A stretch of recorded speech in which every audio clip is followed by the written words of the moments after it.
yang lahir baru pasti mengasihi keluarga.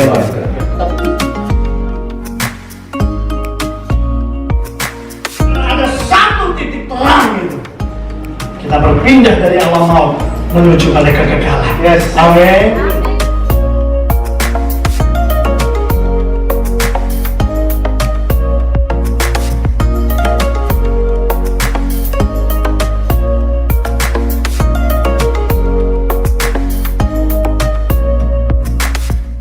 Shalom, selamat datang di online Sunday Service DYC. Sebelum kita mulai ibadah, mari kita bersatu dalam doa.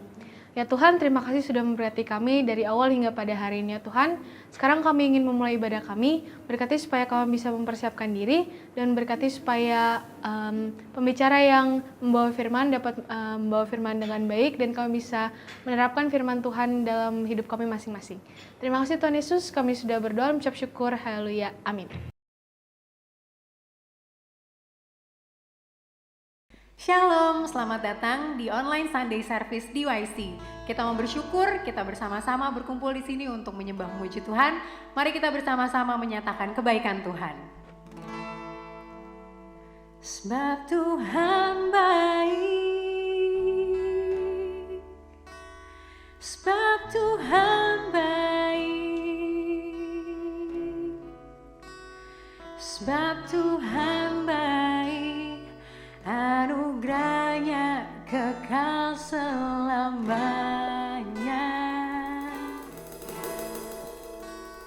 Sebab Tuhan baik, sebab Tuhan baik, sebab Tuhan baik. Anugerahnya kekal selamanya.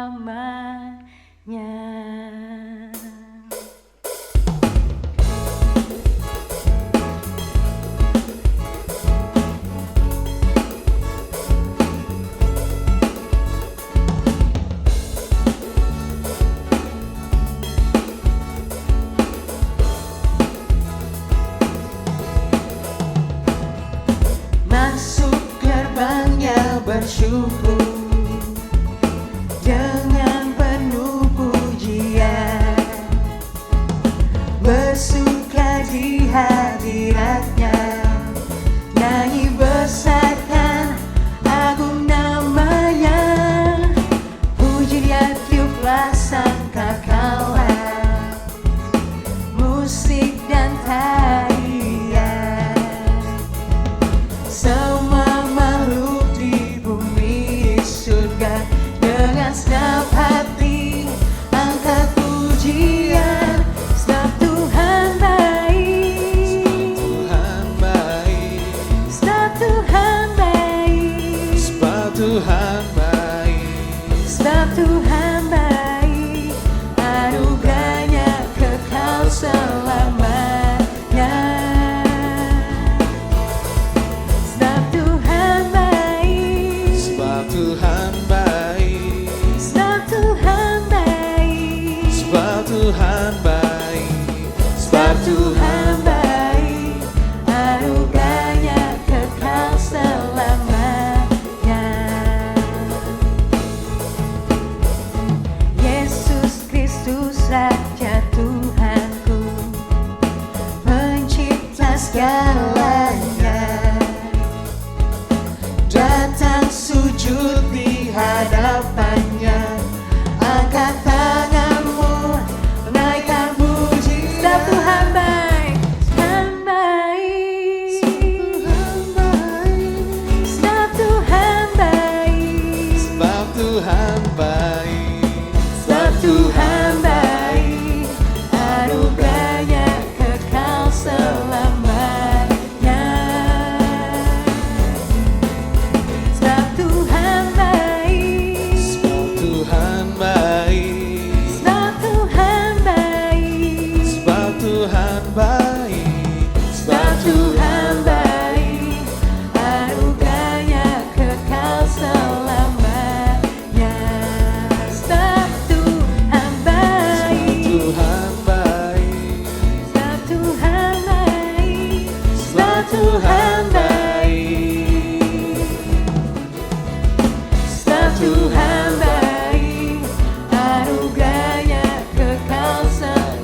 setiamu, betapa besarnya kebaikanmu. Hidupku dipenuhi kemuliaan-Mu, indahnya, oh Yesus Tuhanku. Betapa dalamnya kasih setiamu, betapa besarnya kebaikanmu. Hidupku dipenuhi kemuliaan-Mu, indahnya, oh Yesus Tuhanku. Sempurnalah kehidupanku sejak Kau hadir dalam hatiku. Kau perhatikanku setiap waktu. Oh sungguh indahnya Yesus Tuhanku. Betapa dalamnya kasih setiamu, betapa besarnya kebaikanmu. Hidupku dipenuhi kemuliaan-Mu, indahnya, oh Yesus Tuhanku. Betapa dalamnya kasih setiamu, betapa besarnya kebaikanmu. Hidupku dipenuhi kemuliaan-Mu, indahnya, oh Yesus Tuhanku. Sempurnalah kehidupanku sejak Kau lahir dalam hatiku. Kau perhatikanku setiap waktu. Oh sungguh indahnya Yesus Tuhan. Sempurnalah kehidupanku sejak Kau hadir dalam hatiku. Kau perhatikanku setiap waktu.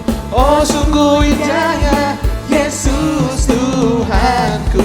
Betapa dalamnya kasih setiamu, betapa besarnya kebaikanmu. Hidupku dipenuhi kemuliaan-Mu, indahnya, oh Yesus Tuhanku. Hidupku dipenuhi kemuliaan-Mu, indahnya, oh Yesus Tuhanku.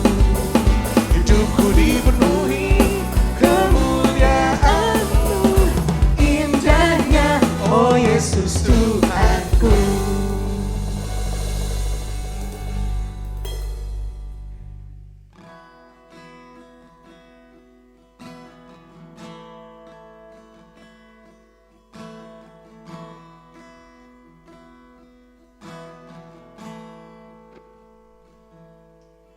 Bapa, Engkau mengenalku lebih dari siapapun. Engkau tahu ceritaku dan isi hatiku. Tak peduli masa lalu, Engkau tetap memilihku. Ubahkanku, sempurnakan, jadi karya yang indah. Ini aku percaya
kuasamu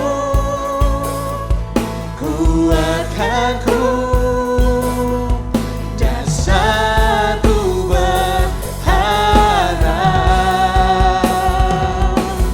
Kini aku berserah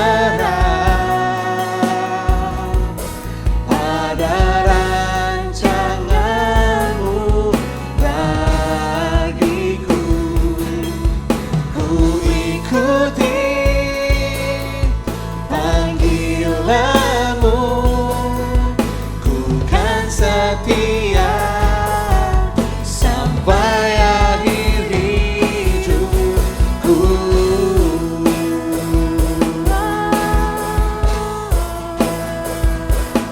Aku kan setia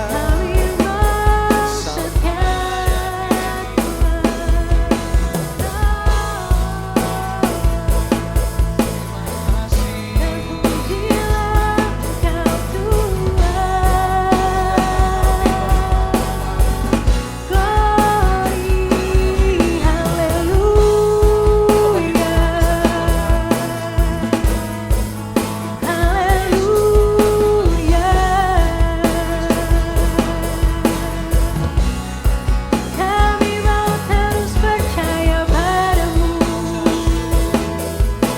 karena Kaulah yang hebat, Kaulah yang luar biasa. Haleluya, glory bagi namamu Tuhan. Kami mau terus tinggikan namamu. Haleluya.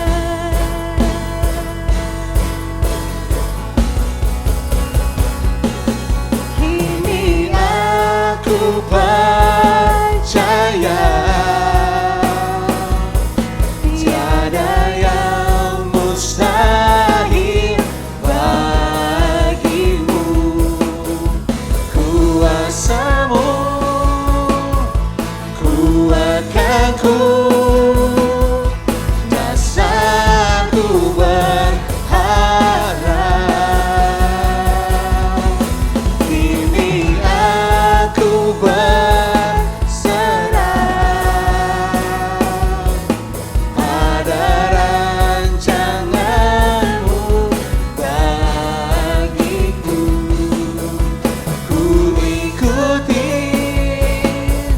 panggilanmu, ku kan setia sampai akhir hidupku. Ku ikuti panggilanmu, ku kan setia sampai akhir hidupku.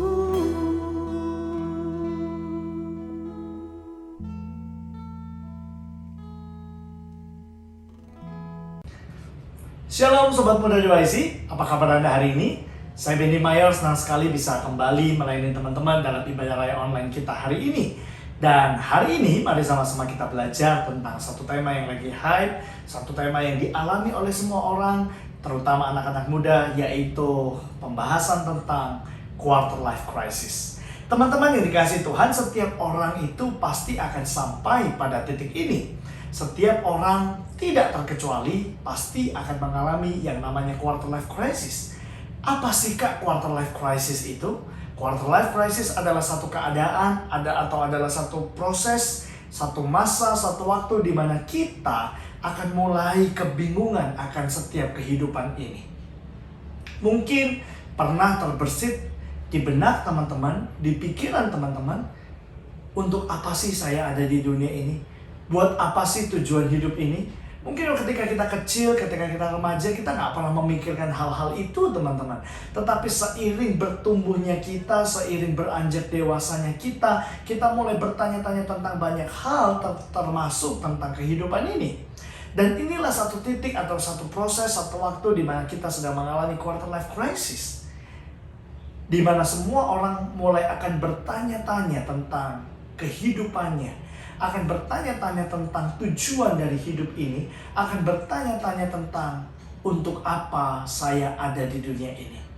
So, teman-teman yang pernah berpikir demikian, yang pernah bertanya demikian, jangan khawatir, karena teman-teman tidak sendiri. Sebab semua orang pasti pernah berpikir demikian, termasuk saya.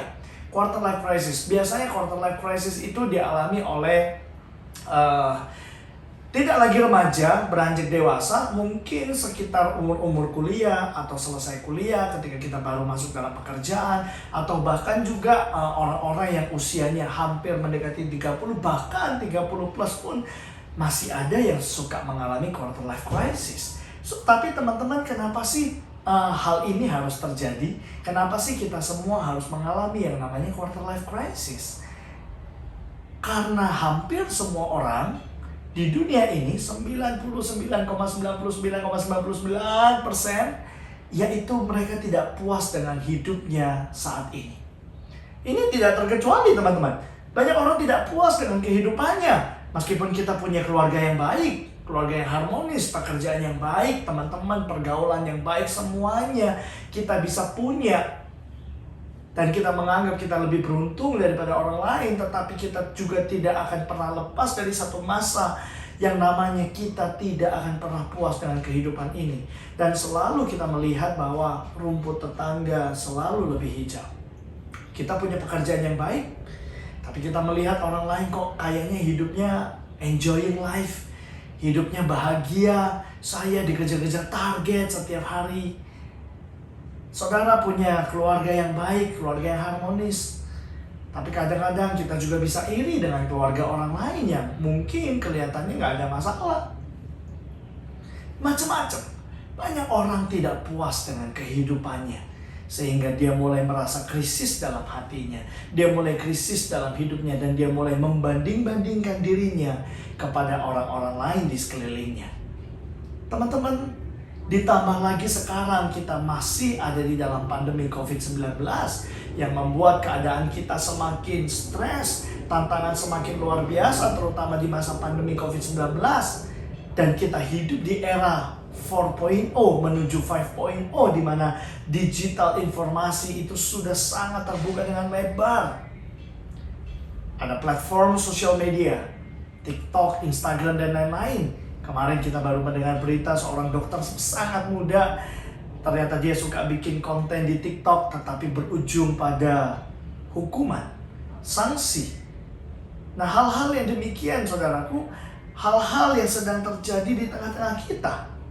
Hal-hal yang banyak anak muda, generasi muda tidak memiliki identitas yang jelas, sehingga mereka mengalami krisis, sehingga dia mencari perhatian, menyedot perhatian dari platform sosial media. Tetapi hal-hal yang mereka lakukan justru seringkali merugikan mereka.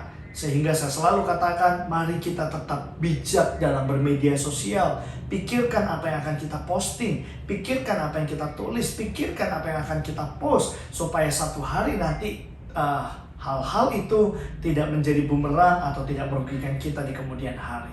Teman-teman, quarter life crisis ini berbicara tentang proses.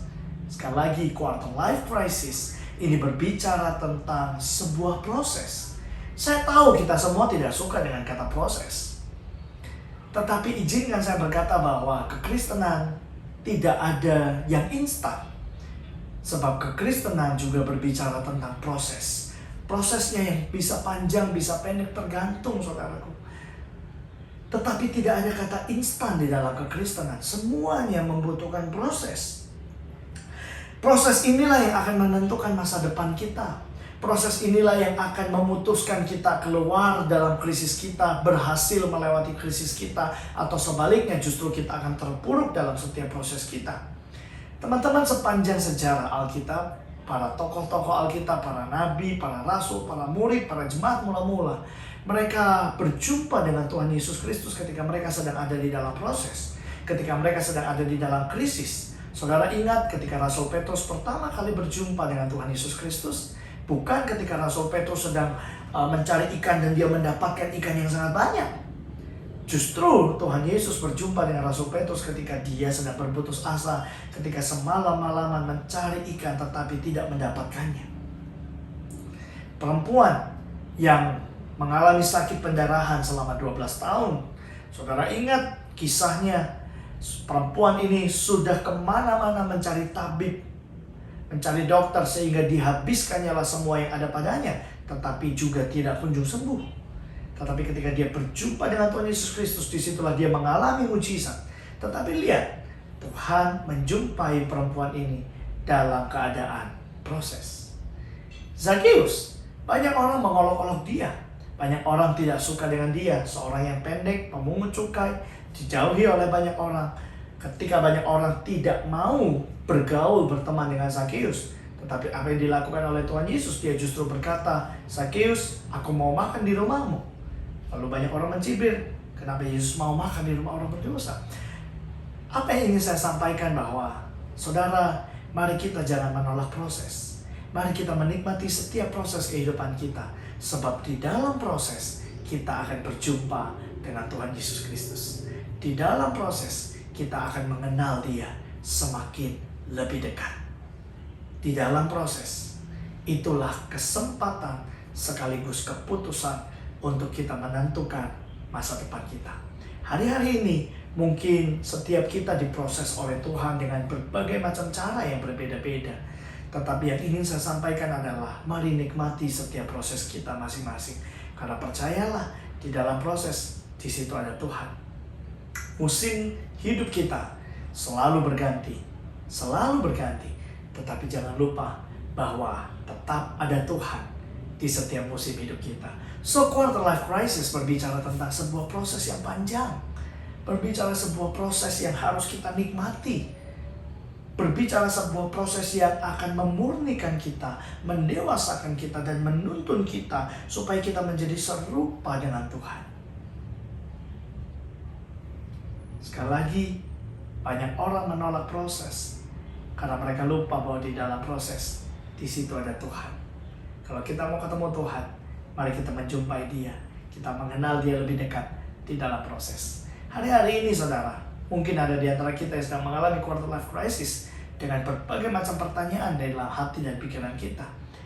Apa yang ingin saya bagikan hari ini? Yaitu bagaimana cara kita menghadapi quarter life crisis kita. Bagaimana kita menghadapi masa-masa kritis di dalam diri kita yang almost 30 maybe, atau 30 plus. Mungkin ada di antara teman-teman yang masih bingung dengan tujuan hidupmu, ada di antara teman-teman yang masih galau dengan pasangan hidupmu, dan macam-macam. Tetapi mari kita melihat kebenaran firman Tuhan yang akan menuntun kita bagaimana supaya kita bisa menghadapi quarter life crisis yang akan terjadi dalam kehidupan kita, atau yang sudah terjadi dalam kehidupan kita. Yang pertama, saudara, kita harus senantiasa menyadari identitas kita. Di dalam 1 Korintus pasal yang ketiga, ayatnya yang ke-23. 1 Korintus pasalnya yang ketiga, ayat yang ke-23. Firman Tuhan berkata, tetapi kamu adalah milik Kristus dan Kristus adalah milik Allah.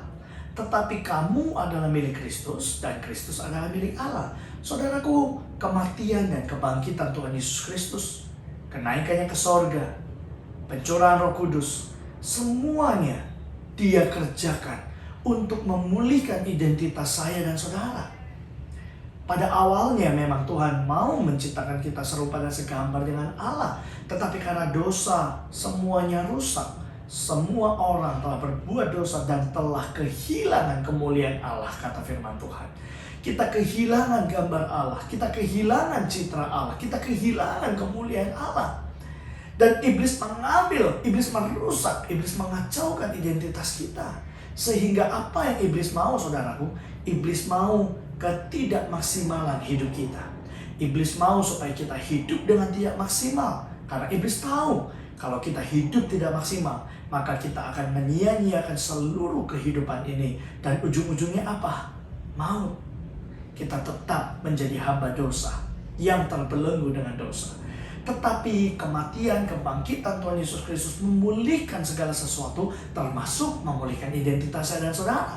Oleh sebab itu dikatakan kamu adalah milik Kristus dan Kristus adalah milik Allah. Kristus telah menang atas maut. Yesus telah menang atas maut. Dan dia ingin mengembalikan gambar kita, rupa kita, citra kita. Supaya kemuliaan Allah boleh tetap ada kembali di dalam kehidupan kita. Tetapi sayangnya saudara, proses ini pun bukanlah proses yang instan.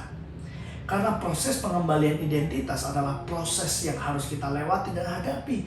Bagaimana caranya? Menyangkal diri. Mematikan kedagingan kita. Karena tubuh ini sudah terlanjur enjoy dengan dosa. Dan Tuhan minta kita berjuang untuk mengalahkan, mematikan setiap kedagingan kita. Supaya kita boleh kembali memiliki kemuliaan Allah. Proses mengembalikan identitas. Saudara lihat, ada begitu banyak orang-orang sukses. Ya, let's say kita ambil contoh idola-idola Korea atau K-pop idol. Saudaraku, banyak sekali idola-idola Korea yang mati bunuh diri. Pertanyaannya, kenapa mereka melakukan itu? Mereka punya uang, mereka punya fasilitas, bahkan mereka punya fans, mereka punya followers yang tersebar di seluruh dunia. Tetapi mereka ini memutuskan untuk bunuh diri, mengakhiri hidupnya. Kenapa? Uang mereka punya, fasilitas mereka punya, fans mereka punya, popularitas mereka punya, tapi satu yang tidak mereka punya, yaitu identitas yang jelas. Sehingga iblis terus mengintimidasi mereka, iblis terus membuat mereka nyaman, tetapi satu yang mereka tidak punya, yaitu damai sejahtera, identitas yang jelas di dalam Tuhan Yesus Kristus. Kalau kita menyadari identitas kita, kita menyadari siapa kita dalam Tuhan, maka kita tidak akan pernah melakukan hal-hal yang tidak sesuai dengan firman Tuhan. Saya yakin teman-teman semua di sini pernah ikut retret, baik SD, SMP, SMA, dan selalu sesi pertama dalam retret kita adalah temanya Who Am I? Mengenali diri kita sendiri. Tahukah teman-teman, di dalam quarter life crisis, pertanyaan Who Am I akan kembali ditanyakan oleh pikiran kita, perasaan kita. Who am I? Siapa aku? Di dalam quarter life crisis, hal itu akan terus ditanyakan lagi. Oleh sebab itu kita akan meriset ulang kehidupan kita. Who am I? Dan mari kita kembali mengingat, melihat firman Tuhan. Dia berkata, kamu adalah milik Kristus dan Kristus adalah milik Allah. Kita ini miliknya, kita ini milik Tuhan. Dan firman Tuhan di dalam Efesus pasal yang kedua, ayat yang ke-10. Efesus 2 yang ke-10. Karena kita ini buatan Allah, diciptakan dalam Kristus Yesus untuk melakukan pekerjaan baik yang dipersiapkan Allah sebelumnya. Ia mau supaya kita hidup di dalamnya. Saudara, karena kamu dan saya milik Tuhan, punya Tuhan, kita diciptakan dalam Tuhan Yesus Kristus untuk melakukan pekerjaan baik. Pekerjaan baik yang sudah dipersiapkan oleh Allah. Pekerjaan baik yang dipersiapkan oleh Tuhan. Dan Tuhan mau supaya kita ada di dalamnya. Sehingga saya percaya setiap pekerjaan profesi kita, apapun profesinya, selama itu tidak menentang kebenaran firman Tuhan, itu baik. Identitas inilah yang Tuhan mau kembalikan kepada setiap kita. Kenapa? Karena banyak sekali teman-teman, anak-anak muda, saudara-saudara kita, teman-teman kita yang kehilangan identitas, krisis identitas, krisis kepercayaan diri, minder, tidak percaya diri, macam-macam. Sehingga ketika orang-orang itu tidak pede, tidak berani, dia tidak yakin dengan kehidupan dirinya, maka dia mulai mencari-cari perhatian dari hal-hal yang tidak baik. So, identitas kita harus semakin jelas, dan semakin jelas di dalam quarter life crisis kita. Kamu adalah milik Kristus. Roma 8 ayat yang ke-28, kita tahu sekarang bahwa Allah turut bekerja dalam segala hal untuk mendatangkan kebaikan bagi setiap orang yang mengasihi Dia. Kalau saudara percaya bahwa Tuhan selalu menyertai kita, bahkan Dia turut bekerja untuk mendatangkan setiap kebaikan, percayalah bahwa hidup ini baik, termasuk setiap proses yang harus kita hadapi, termasuk setiap proses yang harus kita lewati, termasuk setiap proses yang harus kita jalani, semuanya baik adanya selama kita memberikan respon yang benar. Yang kedua, teman-teman, bagaimana cara kita menghadapi quarter life crisis kita? Yang kedua adalah kita harus mengenal Tuhan kita dengan benar. Di dalam kitab Daniel pasalnya yang ke-11 ayat yang ke-32 bagian B, firman Tuhan berkata, tetapi umat yang mengenal Allahnya akan tetap kuat dan akan bertindak. Umat yang mengenal Allahnya akan tetap kuat dan bertindak. Saudaraku, ketika kita sudah menyadari identitas kita, benar-benar kita yakin siapa kita, who am I di dalam Kristus, maka kita harus belajar menjadi umat yang kuat, umat yang mengenal Tuhan. Kita akan masuk dalam satu proses, yaitu proses mengenal Tuhan. Sebab dikatakan umat yang mengenal Allahnya akan tetap kuat dan akan bertindak. Ini berbicara tentang bagaimana orang-orang percaya menghadapi krisis. Bagaimana orang-orang anak-anak Tuhan menghadapi krisis, menghadapi tantangan, menghadapi masalahnya. Dan dikatakan setiap orang yang mengenal Tuhan akan tetap kuat, firm. Di situ ada kata tetap. Masalah apapun, badai apapun akan tetap kuat dan bertindak. Tidak pasif, tidak berdiam diri, tetapi terus bergerak dan terus bertindak. Proses mengenal Tuhan. Bagaimana caranya? Baca firman, doa, puasa, pujian, penyembahan, persekutuan, pendalaman Alkitab. Ada begitu banyak macam cara. Mari kita mendisiplinkan diri kita untuk kita semakin mengenal Tuhan dengan benar. Karena hanya mereka yang mengenal Tuhan dengan benar yang akan tetap kuat hidupnya dan tetap akan bertindak. Di dalam Yohanes pasal yang ke-17, saudara, Injil Yohanes pasal yang ke-17 ayat yang ketiga, firman Tuhan berkata begini, inilah hidup yang kekal itu, yaitu mereka mengenal Engkau satu-satunya Allah yang benar dan mengenal Yesus Kristus yang telah Engkau utus. Inilah hidup yang kekal. Ketika saya dan saudara mengenal Kristus, mengenal Tuhan Yesus dengan benar. Dan again, hanya mereka yang mengenal Tuhan dengan benar yang akan tetap kuat dalam hidupnya dan akan tetap bertindak. Banyak orang mundur, saudara. Banyak orang tumbang. Banyak orang gagal dalam kehidupan ini. Kenapa? Karena mereka tidak mengenali Tuhan. Karena ketika masalah datang, tantangan datang, problem datang, mereka tidak mengenal Tuhan. Mereka tidak punya pengharapan. Mereka tidak punya pegangan hidup. Mereka tidak punya sandaran hidup. Mereka tidak punya kekuatan. Mereka tidak punya kebenaran. Mereka tidak punya sukacita. Mereka tidak punya damai sejahtera. Dan pada akhirnya mereka tumbang. Mari kita menjadi umat yang mengenal Tuhan, supaya kita tetap kuat dan bertindak. Yang ketiga, bagaimana caranya kita menghadapi quarter life crisis kita? Saudaraku, percayalah bahwa masa krisis akan semakin membawa kita menyadari bahwa hati kita tidak boleh melekat pada apapun yang ada di dunia ini. Ya, setiap kita pasti punya masalah, pasti punya krisis, pasti punya masa titik-titik kelam.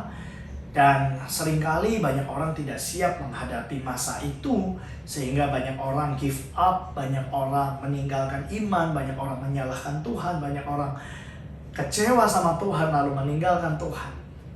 Tetapi jika kita mau belajar, jika kita mau ambil hikmah, jika kita mau ambil sisi positifnya, justru di masa-masa yang sulit kita sedang diajar oleh Tuhan supaya kita semakin menyadari bahwa hati kita tidak boleh melekat pada apapun yang bersifat fana, sementara, dan yang ada di dunia.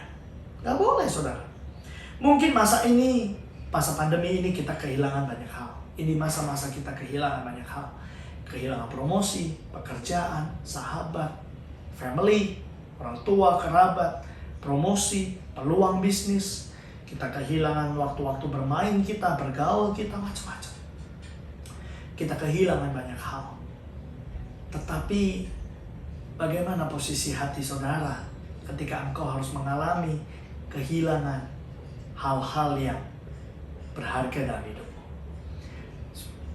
Sadarilah bahwa Tuhan ingin mengajari kita bahwa tidak ada yang lebih penting, tidak ada yang lebih berharga selain daripada Tuhan Yesus Kristus di dunia ini. Sehingga kita boleh kehilangan apapun di dunia ini, asal kita tidak kehilangan Tuhan Yesus Kristus. We are safe. Kita tetap aman. Kita tetap selamat. Saudaraku yang dikasihi Tuhan, hati kita nggak boleh melekat dengan dunia ini. Banyak orang tidak siap kehilangan sesuatu karena hatinya melekat pada hal itu. Banyak orang meninggalkan Tuhan karena kecewa, karena kehilangan anggota keluarga, karena hatinya melekat. Banyak orang tidak siap untuk kehilangan materi, kehilangan uang, karena hatinya melekat sama uang. Banyak orang meninggalkan iman kepada Tuhan Yesus Kristus ketika ditawari satu jabatan atau promosi dalam kantor, dalam pekerjaannya. Kenapa? Karena hatinya melekat pada promosi, hatinya melekat pada popularitas, hatinya melekat pada jabatan. Tapi hatinya tidak melekat sama Tuhan. Dalam masa ini, kita sedang diajar Tuhan supaya kita tidak boleh melekat pada apapun yang ada di dunia ini selain kita melekat sama Tuhan Yesus Kristus.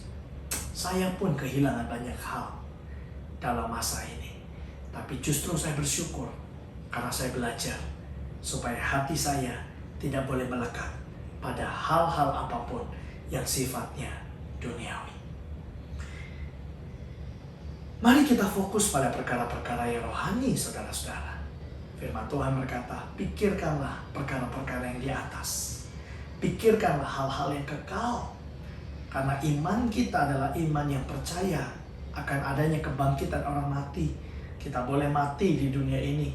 Raga kita, daging kita boleh mati, kembali menjadi tanah. Tetapi roh kita akan kembali kepada Tuhan yang menciptakan kita. Oleh sebab itu, mari kita menjadi orang-orang yang fokus pada perkara rohani. Tidak melekatkan diri kita pada hal-hal yang jasmani. Supaya kita semakin hari semakin mencintai Tuhan. Semakin mengasihi Tuhan. Bukan semakin mengasihi dunia ini. Firman Tuhan di dalam 1 Yohanes pasal yang kedua. 1 Yohanes pasal yang kedua mulai ayat yang ke-15. Dikatakan begini, saudara. Janganlah kamu mengasihi dunia dan apa yang ada di dalamnya. Jikalau orang mengasihi dunia, maka kasih akan Bapa tidak ada di dalam orang itu.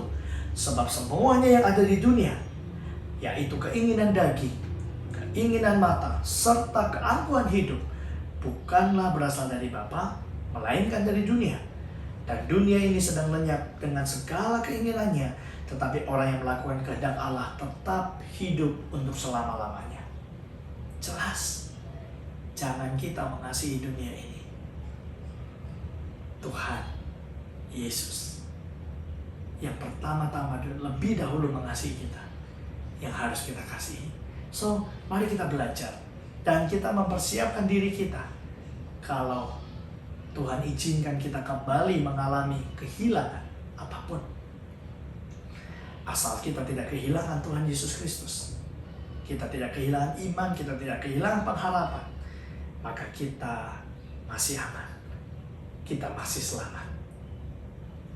So, 3 hal yang memampukan kita, menguatkan kita menghadapi setiap krisis dalam kehidupan kita, terutama di masa-masa muda kita, di masa-masa pandemi ini. Yang pertama, kita harus terus menyadari identitas kita. Iblis akan tetap terus berusaha mengacaukan, mengambil identitas kita. Tetapi percayalah bahwa ketika engkau menyadari siapa dirimu dalam Kristus, Tuhan turut bekerja dalam segala hal, mendatangkan kebaikan untuk kita. Setelah kita menyadari identitas kita, kita akan masuk dalam proses mengenal Tuhan dengan benar. Karena hanya mereka yang mengenal Tuhan dengan benar yang akan tetap kuat dan akan tetap bertindak. Tidak akan meninggalkan Tuhan, dan mereka tetap cakap melakukan segala perkara. Saudara, iman Kristen bukan iman yang menolak masalah, bukan iman yang menentang masalah. Iman Kristen bukan berarti kita tidak punya masalah atau masalah tidak bisa datang kepada orang Kristen, bukan. Tetapi iman Kristen adalah iman yang mempersiapkan kita, memperlengkapi kita untuk menghadapi semua masalah yang akan terjadi. Iman Kristen akan membuat kita cakap menghadapi setiap masalah-masalah kita ke depan. Yang terakhir, krisis membuat kita semakin menyadari hati kita tidak boleh melekat pada apapun yang ada di dunia ini selain kepada Tuhan Yesus Kristus. Mari pegang teguh pengharapanmu, pegang teguh pengharapan kita dalam Tuhan Yesus Kristus. Karena itulah satu hari kelak nanti kita akan menerima mahkota kemuliaan yang kekal. Saya berdoa kita semua tetap berjuang, tetap sehat, tetap kuat, tetap melakukan kehendak Tuhan. Karena firman Tuhan berkata, mereka yang melakukan kehendak Allah akan tetap hidup selama-lamanya. Tuhan Yesus memberkati. Thank you Pastor Benny yang sudah melayani kami pada siang hari ini. Kiranya Tuhan memberkati pelayanan keseharian dan keluarga Pastor dimanapun Pastor melayani. Dan saudaraku, kita akan menutup ibadah kita pada siang hari ini. Nanti setelah doa penutup, doa berkat, nanti saudaraku yang sudah diberkati oleh Tuhan melalui ibadah pada siang hari ini, saya mengajak kita untuk memberkati pelayanan di YC. Nah, nanti ada QR code yang saudara bisa scan, atau saudara bisa mengetik nomor rekening ada di sana. Dan saya mengajak untuk kita memberikan dengan tambahan Rp7 saja di belakangnya. Semisalnya kalau seandainya kita tergerak untuk memberikan 50.000 atau 100.000, kita memberikan Rp57 atau 100.000 Rp7 di belakangnya. Dan itu menandakan bahwa kita semuanya sudah memberkati pelayanan di YC. Amin. Ya, mari kita bangkit berdiri dan kita mau bersatu dalam doa untuk menutup ibadah kita pada siang hari ini. Mari kita bersatu dalam doa. Bapak, kami bersyukur ya Tuhan buat hari ini ya Bapak. Saat ini ya Tuhan, Engkau perkenankan kami untuk mengalami secara pribadi Engkau ya Tuhan. Dalam puji-pujian, dalam persekutuan kami, di rumah kami, maupun firman Tuhan yang sudah menyapa setiap kami. Yang sudah memberikan kami kelegaan, yang sudah memberikan kami pembelajaran untuk bagaimana kami harus bersikap sebagai anak-anak muda dalam keseharian kami. Ya Tuhan, kiranya ya Bapa, hari ini yang kami boleh dapatkan ya Tuhan, boleh kami pegang terus sebagai bekal kami dalam kami menjalani kami keseharian. Kami berdoa Tuhan dan kami memberkati Pastor Benny. Tuhan berkati beliau, Tuhan sertai langkah kehidupannya, Tuhan berkati keluarganya, Tuhan berkati usaha dan dalam kesehariannya ya Tuhan. Biarlah ya Bapa segala sesuatu yang diperbuat ya berhasil ketika Engkau campur tangan dalam segala sesuatu yang dikerjakan oleh hamba-Mu ini ya Tuhan. Dan untuk kami ya Bapa, biarlah ya Tuhan dalam masa-masa ini ya Tuhan, ketika kami sekolah, kuliah, ataupun kami yang bekerja ya Bapa, biarlah ya Bapa kami boleh menjalani hidup-hidup kami Tuhan, keseharian kami ya Tuhan, berjalan bersama dengan Engkau. Engkau yang mengiringi langkah kehidupan kami ya Tuhan. Segala sesuatu yang kami lakukan ketika kami mengandalkan Engkau dalam kehidupan kami ya Tuhan, kami yakin dan percaya Tuhan buat semuanya itu berhasil. Kami juga berdoa Tuhan untuk kota kami Jakarta ya Bapa. Dan untuk besok hari ketika kami memasuki masa PSBB kembali ya Tuhan, mari Tuhan jagai sertai kami ya Tuhan. Berikan kami kesadaran penuh ya Tuhan, untuk kami boleh menjaga diri kami, menjaga keluarga kami, menjaga lingkungan kami ya Bapa. Tuhan tolong ya Bapa, supaya kami boleh melalui masa PSBB ini Tuhan, bersama-sama dengan Engkau ya Tuhan, yang memberikan ketenangan dalam diri kami. Terima kasih ya Bapa, kami juga berdoa untuk saudara-saudara kami ya Tuhan, yang saat ini mungkin sedang mengalami sakit penyakit. Mari Tuhan, Engkau sembuhkan, Engkau berikan kekuatan di dalam nama Yesus. Tuhan, berikan ketenangan kami. Setiap obat-obatan yang kami minum, kami percaya bahwa ini adalah proses kesembuhan daripada Engkau. Karenanya ya Bapa, biarlah kami menyerahkan sepenuhnya kepadamu pada Engkau ya Tuhan. Kami juga berdoa Tuhan untuk setiap kami ya Tuhan, untuk keluarga kami ya Bapa, untuk papa, mama, kakak, adik, keluarga besar kami. Tuhan sertai kami, jagai kami, lindungi kami di dalam nama Yesus. Dan biarlah ya Tuhan, kami boleh bersama-sama nanti pada saatnya kami berkumpul kembali Tuhan, kami boleh semakin memuliakan Engkau, mengagungkan Engkau bersama-sama ya Tuhan. Kami juga berdoa Tuhan untuk persekutuan di YC Tuhan, sertai persekutuan ini ya Tuhan, ibadah ini ya Bapak. Untuk siapa pengurus di dalamnya mempersiapkan ibadah ini minggu demi minggu ya Bapak. Engkau berikan kami kekuatan, Engkau berikan kami kesatuan hati untuk kami boleh bersama-sama bergandengan tangan untuk melayani Engkau ya Bapa, untuk pelayanan ini. Dan terima kasih ya Bapa, sekarang kami siap untuk menerima berkat daripada Engkau ya Tuhan. Anak-anak muda, anak DYC, tengadakanlah kedua tanganmu dan terimalah berkat daripada Tuhan. Tuhan memberkati engkau dan melindungi engkau. Tuhan menyinari engkau dengan wajahnya dan memberi engkau kasih karunia. Tuhan menghadapkan wajahnya kepadamu dan memberi engkau damai sejahtera. Dan setiap kita yang sudah berkati katakan amin. Beri kemuliaan buat Tuhan. Selamat hari Minggu, sampai minggu depan kita bertemu kembali.